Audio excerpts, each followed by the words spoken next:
Our big family getaway had barely started when my mom suddenly decided my bank account belonged to everyone. She ripped my purse out of my hands, dug out my wallet, and proudly announced that my card would be covering the entire trip. I just smiled and quietly lined up a move so savage it turned their free vacation into the biggest regret of their lives. My own mother tried to hijack my money on what was supposed to be a family vacation, and in that moment, something inside me just snapped. But what she didn't know was that I had already set a trap, a quiet, brutal move that would turn her greedy scheme into the biggest, most agonizing regret of her life. It was supposed to be a fresh start, a family getaway, but the moment we landed, my mother, Eleanor, decided it was time to make her move. With a triumphant, almost predatory grin, she yanked my purse right out of my hands. "We'll be using your credit card for this entire vacation," she announced, her eyes gleaming with something I can only describe as pure, unadulterated greed.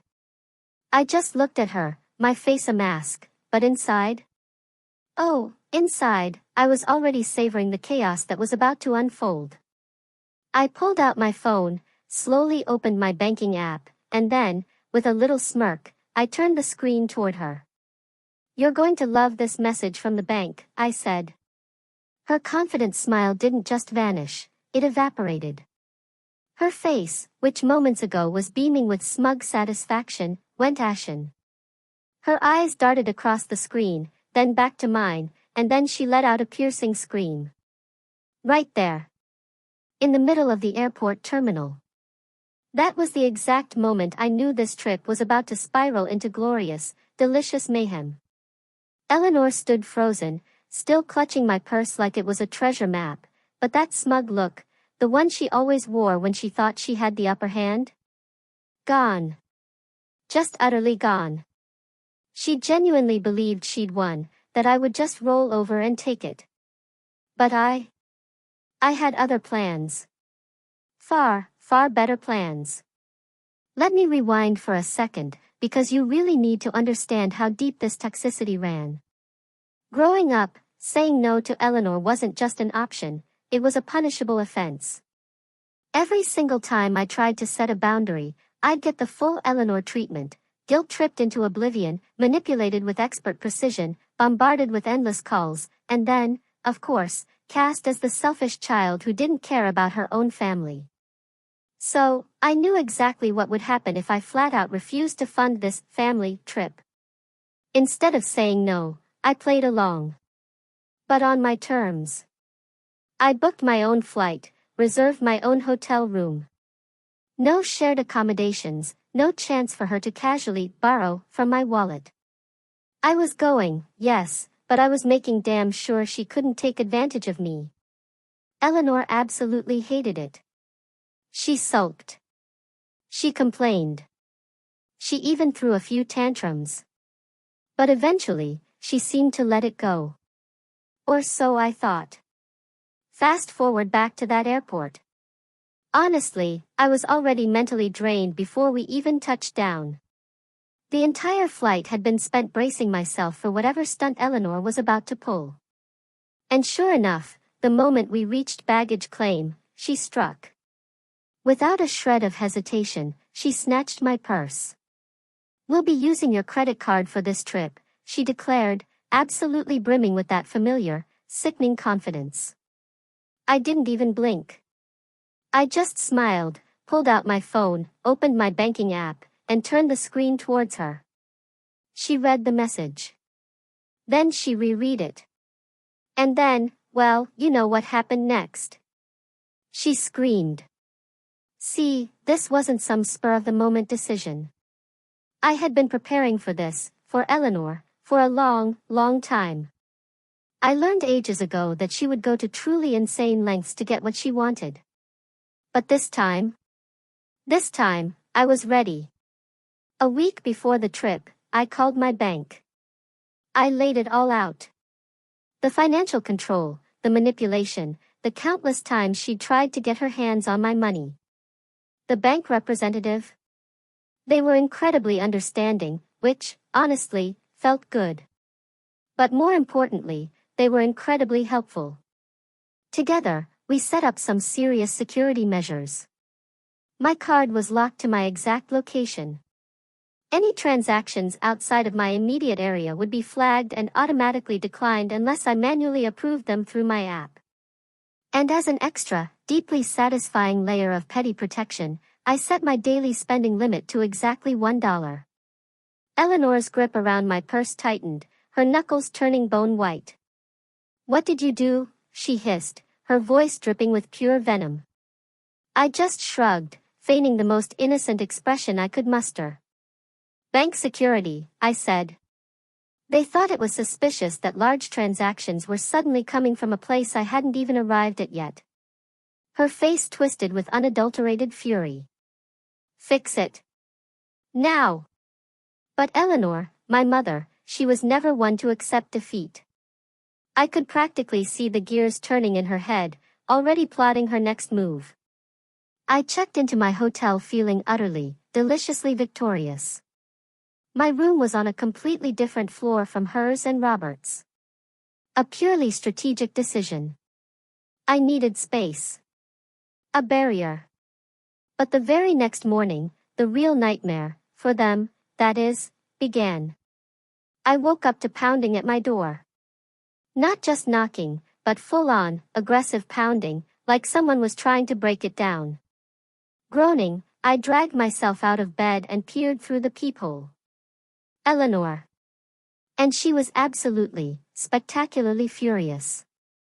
Before I could even process it, she started screaming through the door, "Alex, open this door right now. We need to talk." I sighed, seriously debating just pretending I wasn't there. But I knew her. Ignoring her would only escalate things.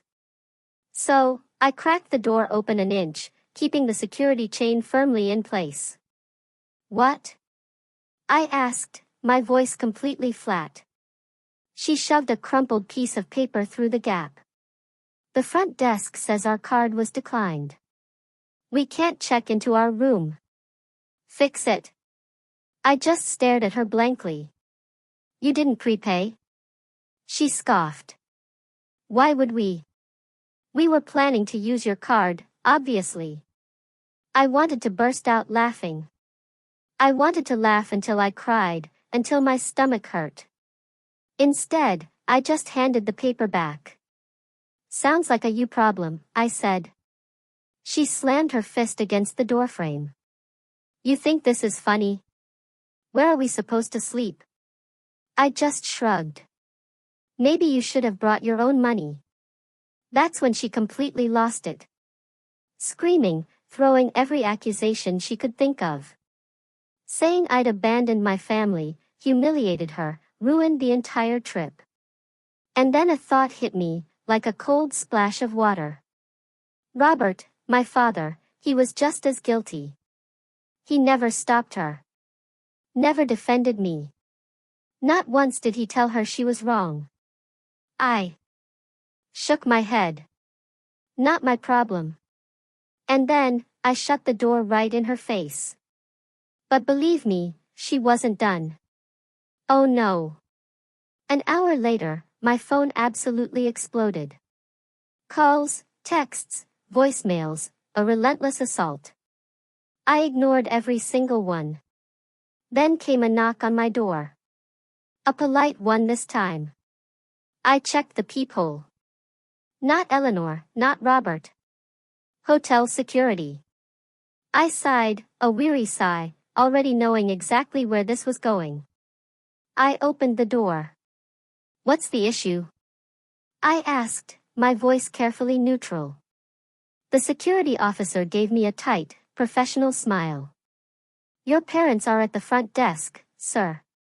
They're claiming you stole their money and left them stranded." I laughed. A real, honest-to-goodness, full-bellied laugh. "You've got to be kidding me." The security guard, predictably, did not laugh back. "They're insisting that you let them stay in your room."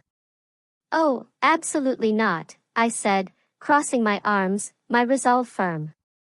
"Do they have any proof that I took anything from them?" He hesitated. "Well, no." I cut him off. Then they're lying. I booked my own room. I paid for it with my own money. They tried to take advantage of me, and now they're dealing with the consequences. Not my problem. The guard shifted uncomfortably. Look, I'm not trying to take sides here, but they're saying they have nowhere else to go. The hotel is fully booked. I raised an eyebrow. Still not my problem. Then, a new voice spoke up from behind him. She's right.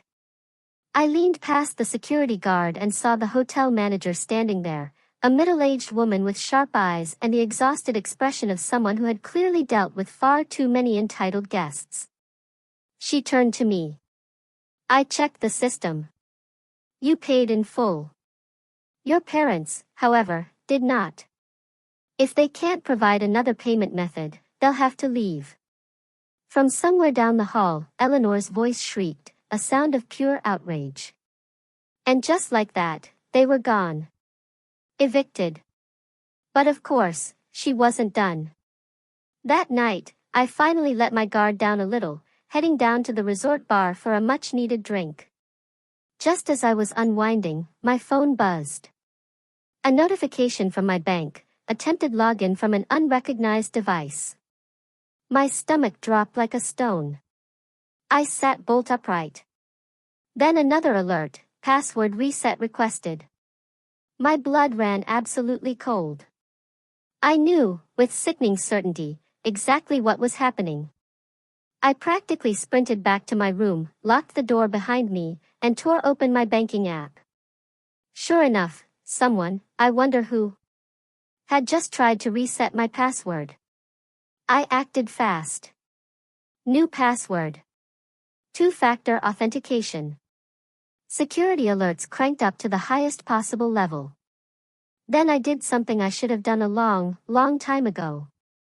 I called my bank and put a full fraud alert on my account. And then, feeling a cold satisfaction, I sent Eleanor a text, "Nice try. Hope you enjoy the rest of your trip." No response. But the very next morning, my dad, Robert, called. "Eleanor says you locked her out of the bank." I just smiled to myself. "No, Dad, I locked me out of the bank. She just happened to be trying to break in at the time." Silence. Then a defeated sigh. "You know how she is." "Yeah," I said, my voice firm, hard as stone. "And I'm done with it." And that's when I knew it was time for my final move. Believe me, Eleanor didn't take it well. I had spent my entire life on the defensive, constantly letting Eleanor get away with, well, everything. She'd lie, manipulate, even outright steal, always justifying it with that tired refrain, "I'm your mother, and family takes care of each other." But trying to break into my actual bank account? That was a whole new level of low.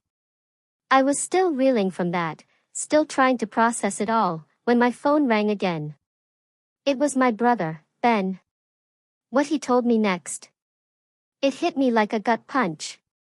Eleanor hadn't just targeted me. She'd done the exact same thing to him. She wasn't satisfied with just my money. She'd gone after her golden child too. A potent, acidic mix of anger and disgust spread through my chest. I was already furious about what she'd tried to do to me, but this was different. Ben was her favorite, the golden child, the one who'd never heard a no from Eleanor. The one who always got everything I didn't. If she was willing to step over him, then she truly had no limits. How much did she take? My voice came out colder, sharper than I expected. On the other end, Ben took a deep, shaky breath. I don't know. I'm still trying to figure it out, but it wasn't a small amount. She was taking little bits here and there, over months. But when I added everything up, he hesitated. How much? I pressed, my patience wearing thin. It's over 1,000. Maybe more. I closed my eyes, my stomach churning. I knew she was manipulative, that she thrived on emotional schemes, that she always had to come out on top. But this was outright theft. I took a deep breath, trying to organize the storm of thoughts in my head. I could go to the police. I could report her for fraud and theft. I could finally make her face the actual consequences of her actions. And a huge, burning part of me really wanted to. Listen, I said, trying to keep my voice steady, we can't just let this go. She stole from us, Ben. This wasn't a one-time thing. She's been doing it for months. We can report her. I have proof. Bank statements, suspicious transactions, everything. You do too. We can take her down for good. There was a long silence on the other end, heavy and tense. Maybe, Ben murmured. Maybe what? I asked, my patience completely gone. He sighed. Maybe there's a better way to handle this. Something that doesn't involve the police, but ends up being much worse for her. That caught me completely off guard. Worse? How? Meet me, he said. I hesitated for a moment, but I had to know what he was thinking. Where are you? He sent me the location of his hotel. Without a second thought, I grabbed my bag, my phone, and I left. The drive there was a whirlwind of thoughts, my anger mixed with a strange, chilling urgency. The image of Eleanor trying to break into my bank account was still fresh. The worst part?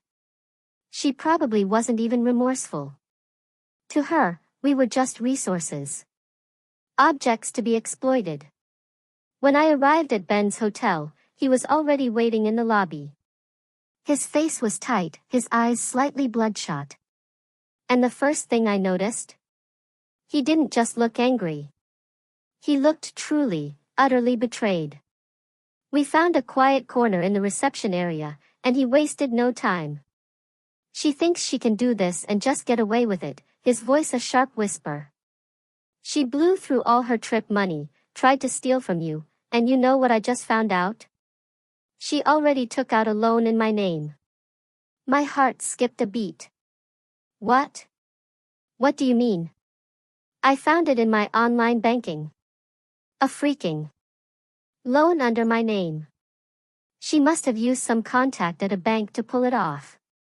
I never got a notification or anything, but it's there. By now, my skin was tingling with pure outrage. That's a scam.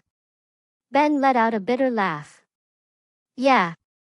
And what happens to scammers? The question hung heavy in the air for a few seconds.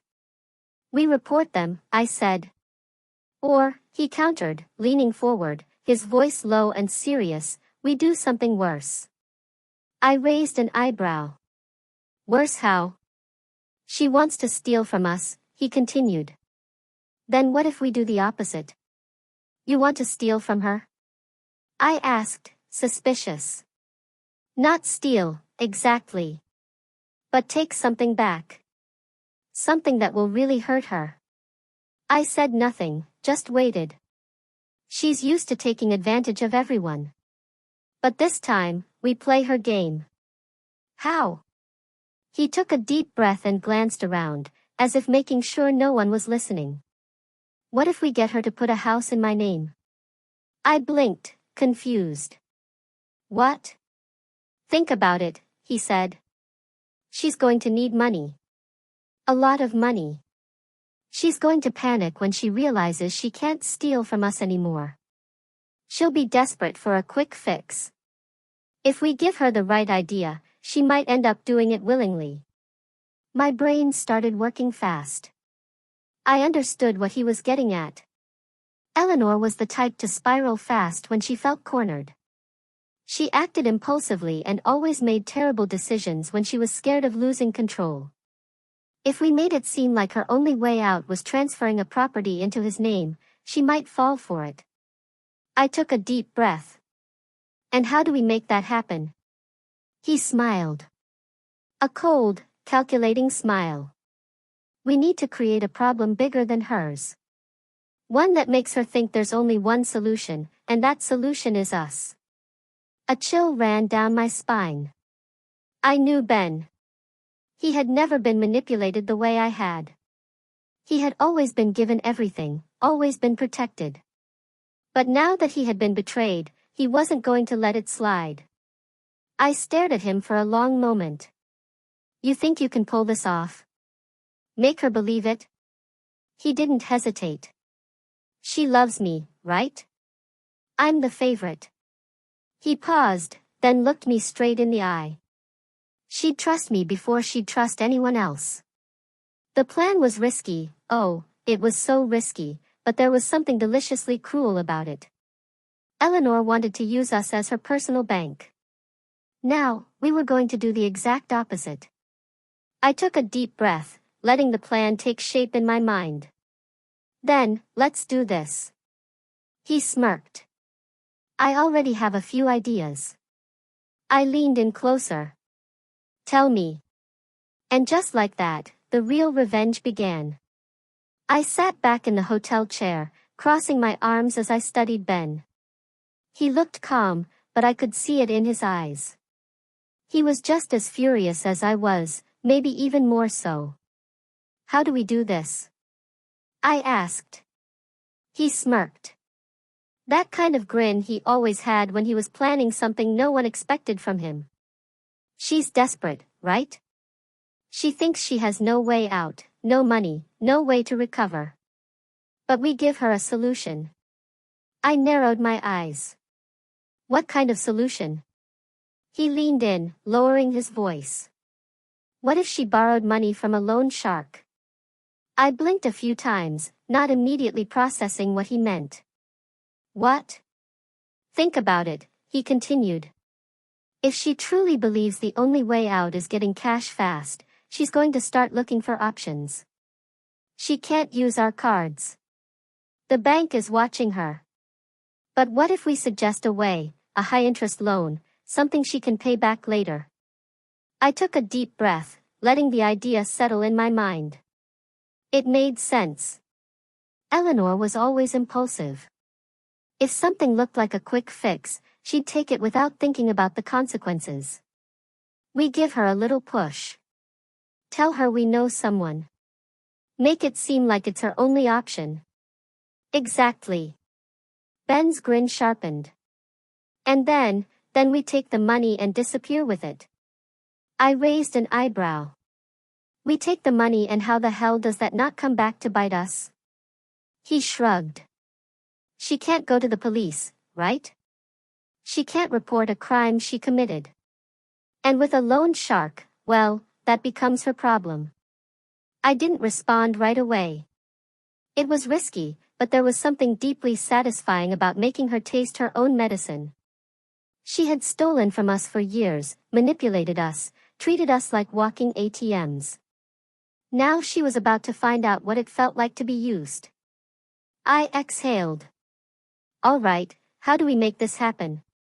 Ben already had everything planned out.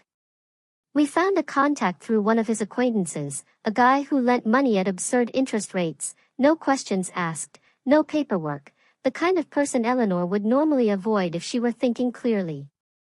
But she wasn't thinking clearly. She was cornered, out of options, desperate to regain control. All we had to do was nudge her in the right direction. The next day, I went to where Eleanor and Robert were staying. Eleanor opened the door with a bitter expression, still resentful over everything that had happened. What do you want? She asked, suspicious. I crossed my arms and sighed. Look, we need to talk. I know things got messy, but I think I found a way to help you. Her eyes lit up for a brief moment before she quickly masked it. Oh, really? You finally realized you need to support your family? I had to bite back a smirk of pure disdain. She actually thought I had come back regretful. I just want to stop this from getting worse. If you can get a good amount of money now, you can turn things around, but banks won't lend you anything, so I know someone who can. She stayed quiet, analyzing my words. What kind of someone? Someone who lends money fast, no paperwork. But the interest is high, so you need to be sure you can pay it back later. She hesitated, biting her lip. I knew she was weighing the risks, but I also knew that in her mind, having money now was far more important than whatever consequences came later. How much? She finally asked. I exchanged a glance with Ben, who pretended to be reluctant. Depends on what you need, but I think 20 grand would help a lot, right? She sucked in a breath. 20,000, it was a lot of money, but to her, it was the perfect solution. And you think you would really lend me that much if I vouch for you? Yes, I said. That was all she needed to hear. 2 days later, she showed up with the money. $20,000 in an envelope. Real bills, dirty, and smelling of pure desperation. She handed the envelope to me with a smug expression. Here it is. But this is a loan. You're paying me back with the agreed interest. Understood? I smiled, gripping the envelope. Of course. Then I walked away, holding back laughter. That same night, I sat next to Ben, who already had his laptop open. He took the envelope, pulled out the $20,000, and without hesitation, converted every single cent to Bitcoin. Done, he said. I blinked. Done? That's it? He shrugged. Now we wait. And if she asks about the money?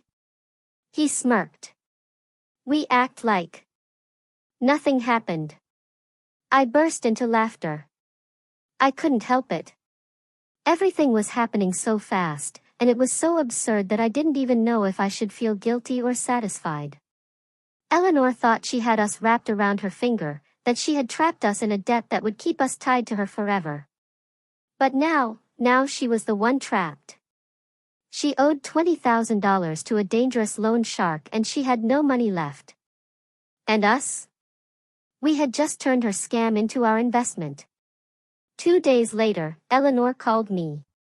I want my money. I feigned surprise. What money? The money I lent you. I laughed internally but kept my voice calm. Oh, you wanted it back now? I thought you said it was long-term. She huffed. The interest is stacking up. I need that money now. I rolled my eyes. Relax. Everything's under control. You borrowed from a loan shark. If I don't pay, you know what could happen. I smiled. Wow, that really sounds like your problem. And I hung up. I knew this wasn't over. Eleanor would still try to turn the situation around, but now she was on the defensive. For the first time in her life, she knew what it felt like to be on the wrong side of the scam. The feeling of victory didn't come immediately. At first, it all felt like a dangerous game, too risky to celebrate too soon. Eleanor had always been unpredictable, always found a way to slip out of consequences. But this time, there was no escape. This time, the problem she created was too big, even for her. And Ben and I, we just waited. Our strategy was simple. We acted as if nothing had happened. Ben and I went on with our lives as usual, giving no indication that we knew the hell she and Robert had gotten themselves into. We never asked about the money. We never brought it up. Eleanor, on the other hand, panicked fast. At first, it was just a series of persistent messages. Then came the phone calls. Then the unannounced visits. At first, she tried to maintain her usual authoritative tone, as if she was still in control. Where's my money? She would demand, wearing that same superior expression that no longer had any effect on me. And I would always reply in the same neutral tone. What money? The outburst started after the first week. Don't play games with me, Alex. You know exactly what I'm talking about. I would just smile, unfazed. I have no idea what you mean. She would slam doors, call Robert to try and pressure me, but nothing worked. Ben and I stood firm, unshaken. And deep down, she knew she was trapped. She couldn't report it. She couldn't take it to court. The money had left her hands willingly. And the worst part? The loan shark wanted his payment. It didn't take long for the first signs of real desperation to appear. At first, she tried negotiating with him, asking for more time, swearing the money was on its way. But those kinds of people don't accept excuses. The first time she came to me in tears, I knew things were going exactly how I wanted. "Alex, if you have a heart, help me fix this. They're going to kill us." I rolled my eyes. "You're the one who took the money, remember? You manipulated me." And there it was. The first attempt to pin the blame on me. "I didn't do anything. It was your choice. You and your brother set me up." "Well, maybe you should have been smarter then," I said. She fell silent, just staring at me with a mix of hatred and fear. I had never spoken to her like that before. And in that moment, she realized that I truly didn't care anymore. When they started selling furniture, I knew things were getting serious. Robert said nothing, just avoided eye contact whenever we crossed paths. Ben and I watched from a distance, never interfering. This wasn't our problem. They tried selling the car, but the money wasn't enough. They started selling things inside the house, still not enough. In the end, they had no choice.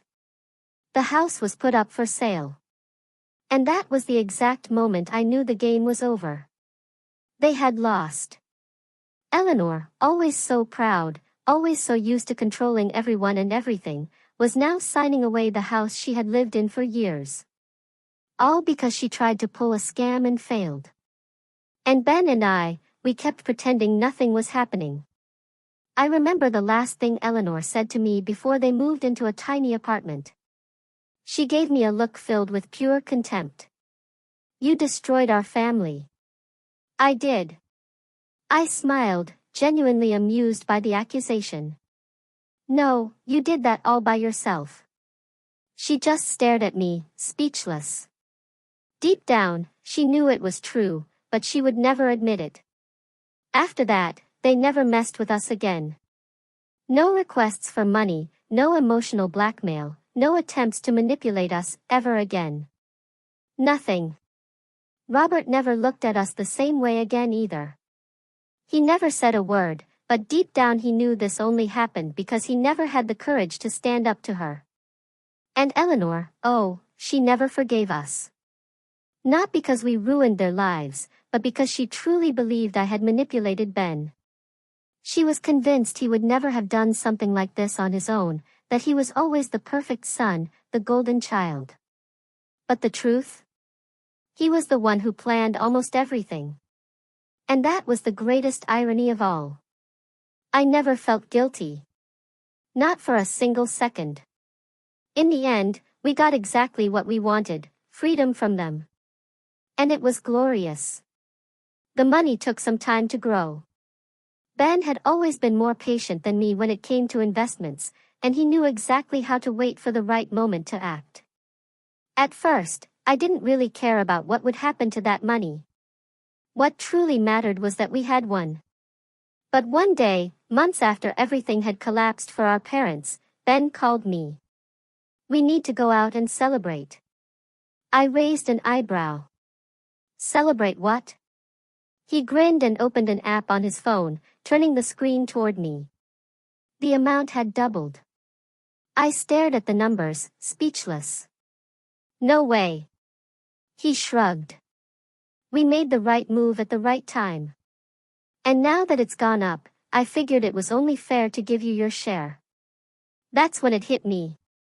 He didn't have to give me anything. It was his money after all. He had come up with the plan. He had made everything happen. And yet here he was, thanking me as if I had done half the work. "You don't have to. Seriously, this was all you. I just went along with it." He laughed. "That's ridiculous. Without you, I never would have done any of this.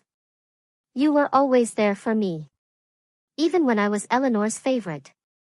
Even when she treated you like garbage and I pretended not to see it. You opened my eyes, and if anyone deserves this money, it's you. He put his phone away and handed me an envelope. Inside, there was way more money than I expected.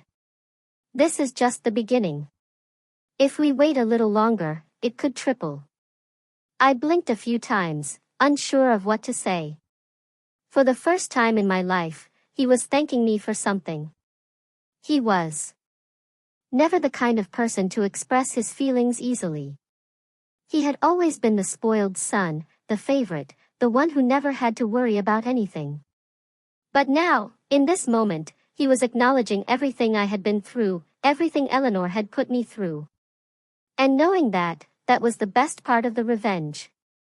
These days, my life is peaceful. I never had to look back. And honestly, there's nothing in my past that I'd want to revisit. With the money Ben gave me, I was able to completely rebuild my life. I moved to a new city, bought a small apartment, my apartment. I never had to depend on anyone again. I never had to worry about Eleanor and Robert's shadow creeping back into my life. And Ben, he's better than ever. He cut all remaining ties with our parents and decided to live life on his own terms. He invested even more money, and now he has the kind of life Eleanor always wanted for herself. The difference is he built it on his own. Sometimes he texts me, laughing at the irony of it all. If she knew I'm making money off what she tried to steal from us, I think she'd have a heart attack. And honestly, I think he's right.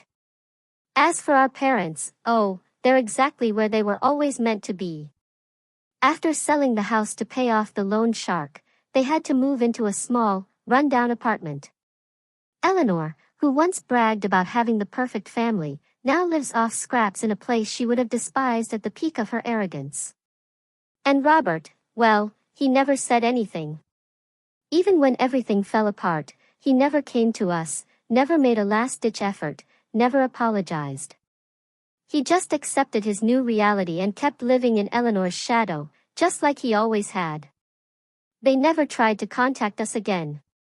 And to me, that's a gift because now they know they can never use us again. Now they know they have no control over us. Now we are free. And honestly, that's worth more than any amount of money. Growing up with parents like Eleanor and Robert taught me many things, but perhaps the most important lesson was this: you can have parents, but that doesn't mean they have the right to control your life. I learned that the hard way. My parents believed that because they raised me, they automatically had access to whatever was mine, my time, my patience, my money, especially my money. They never saw their children as individuals. To them, we were extensions of themselves, resources meant to fulfill their needs without question. And for a long time, I accepted that. I accepted it because as a child it was easy to believe my parents were right, that family is family, that it's just a loan, that they would do the same for me. Lies. They would never do the same for me. What my parents wanted wasn't a loving bond of family. They wanted a long-term investment. They raised children expecting us to be living savings accounts, always available whenever they needed something. And the truth is, for a long time, that's exactly what I was. I let them take advantage of me, but at some point it has to stop because if you keep allowing it, they will never stop. They will take every cent, every favor, every piece of your sanity, and they will convince themselves that it's normal, that it's your duty. And you need to have the courage to say no. I know it's not easy. Saying no to manipulative parents is like pulling an emotional rug out from under them, the same rug they spent years weaving beneath your feet. And trust me, they will try to make you feel guilty. They will call you ungrateful. They will remind you of everything they ever did for you, as if raising a child is some kind of lifelong contract where you owe them repayment forever. But you don't owe anyone anything just for being born. Real parents raise their children to be independent, not to become puppets. Real parents understand that when a child grows up, they become an adult. And being an adult means you have the right to make your own decisions. That's what I learned the hardest way possible. I had to watch my parents drown in debt because they thought they could control their children's money. I had to listen to Eleanor blame me for her own failures because she could never take responsibility for her own choices. I had to cut them off because it was the only way to finally be free. And today, I can say with absolute certainty, it was the best decision of my life. I have no regrets. I feel no guilt. I don't miss them. If there's one thing I wish everyone understood, it's this: parents are not gods. They do not have an automatic right to what belongs to you. They do not have the right to control you. If you don't learn to protect yourself, they will drain you of everything you have. And one day, when you have nothing left, do you know what will happen? Nothing. They won't help you. They won't repay what you gave them. They will just find someone else to drain. That's what I learned. And that's why today I am free, because I took control of my life. And if there's one thing I can tell you, it's this: do the same before it's too late. It had been years since I last thought about them. My life had moved on. And with each passing day, without hearing their voices, without feeling the suffocating pressure of forced obligation, I could breathe a little easier. It was as if I had finally learned to exist without carrying the weight of being someone else's endless source of resources. I was happy. For the first time in a long time, my life was mine. I made my own decisions, worked for what was mine, and spent my money however I pleased without worrying about someone trying to dip their hands into my pockets. I owed nothing to anyone, and that was the best feeling in the world. But as always, certain things have a way of coming back to haunt you. I was at a distant cousin's house, one of those relatives who never got involved in anything and whom I still spoke to occasionally. The conversation was flowing casually until he suddenly dropped something, completely unaware of the weight of his words. You know how your parents are, right? They talk about you to everyone. I frowned, confused. Talk about me how? He shrugged casually, grabbing another bite of food like this was just small talk. Like that you abandoned them, that you left them with nothing, humiliated your own family, that you got rich and don't even look their way, stuff like that. I laughed, not out of nervousness, not out of shock. I laughed because it was so predictable. It felt like a joke. And do you believe that? He raised his hands in a defensive gesture. Of course not, but a lot of people do. I took a deep breath. Should I care? Maybe. But I didn't. If there's one thing I've learned over the years, it's that no one wants to hear the truth when the lie is more convenient. They had already picked a side. They had already decided I was the villain in the story. I could explain everything. I could show bank statements, messages, voice recordings, proof of how I was drained dry, how I was treated like a walking ATM. But for what? People like that don't care about the truth. They want a story that makes them feel superior. They want a villain to point at and say, look how cruel he was. Because if they admitted that I was right, that would mean admitting that my parents were the real problem. And no one wants to deal with that. Well, if they'd rather believe that, that's their problem, I shrugged, taking a sip of my drink. My cousin chuckled. You really don't care, do you? And why would I? Because at the end of the day, I was right. I am not financially responsible for anyone. I am not an open wallet. And if there's one thing I did that I'm most proud of, it's refusing to let myself be treated as a never-ending source of money. They could hate me. They could call me a monster. They could twist the story however they wanted to make themselves look like victims. None of that would change the fact that no one has the right to demand someone else's money. They wanted to live at my expense. They wanted me to keep paying for their bad decisions, but I didn't need them anymore. And that was the real reason they hated me. It wasn't about the money. It wasn't about the apartment, the car, or the lifestyle I built for myself. It was because they lost control over me. Because as long as I depended on them, I was a puppet. But when I realized I could stand on my own, when I refused to keep sacrificing myself, when I put an end to their financial manipulation, I became the enemy. But I was at peace with that because I am not obligated to support anyone. And they could throw tantrums, cry, spread lies to whoever would listen. At the end of the day, I'm the only one who controls my money. And I would never let anyone get their hands on it again. Never. Time passed, and while Eleanor and Robert sank deeper into the mess they had created, Ben thrived. He had always been smart, but after everything that happened, he became calculating. He didn't just learn from past mistakes.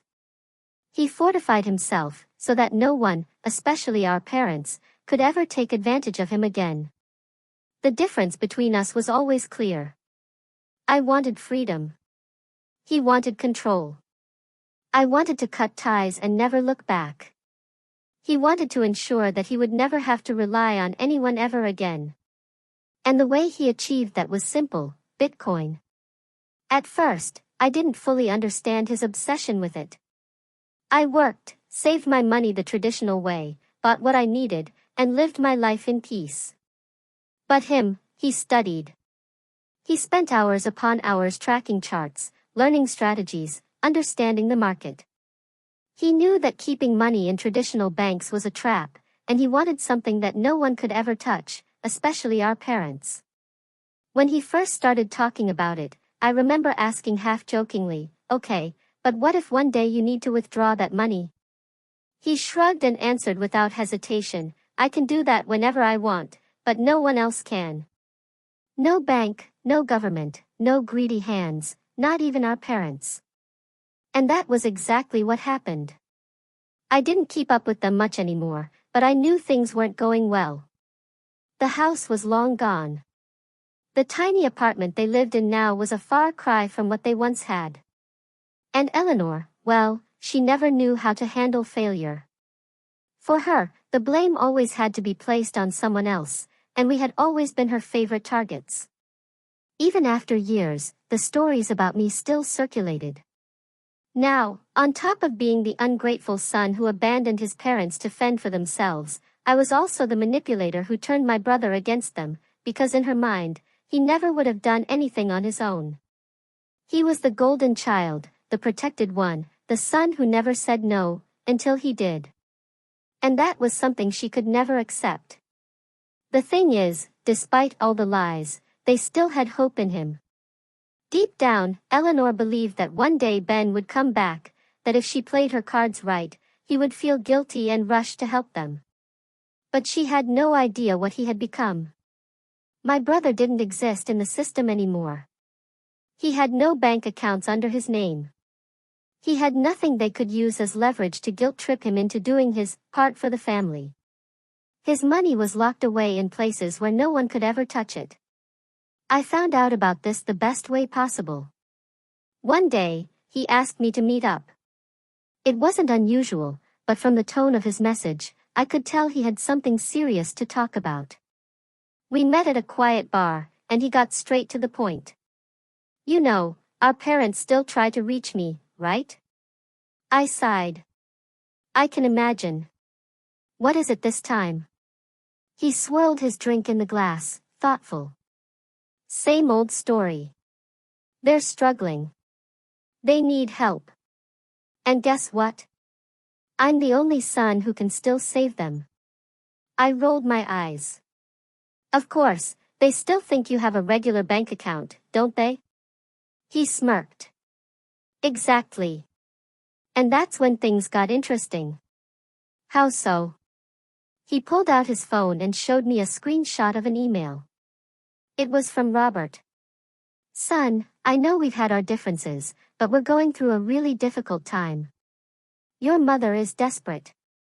I'm doing what I can, but we can't keep up with the bills anymore. I know you have the means to help us, and deep down, I know you still care. You know we're not perfect, but we're your family. Please help us with anything you can." I raised an eyebrow. Did you reply? He grinned in that way I knew all too well. Yeah. For a brief moment, I almost felt bad. Almost. What did you say? He turned the phone toward me. Dad, I understand the situation, but I haven't used banks in years. All my money is in cryptocurrency, and unfortunately, there's no way for me to transfer anything to you. I hope you find a solution. Best of luck. I burst out laughing. You basically told them that even if you wanted to help, you physically couldn't.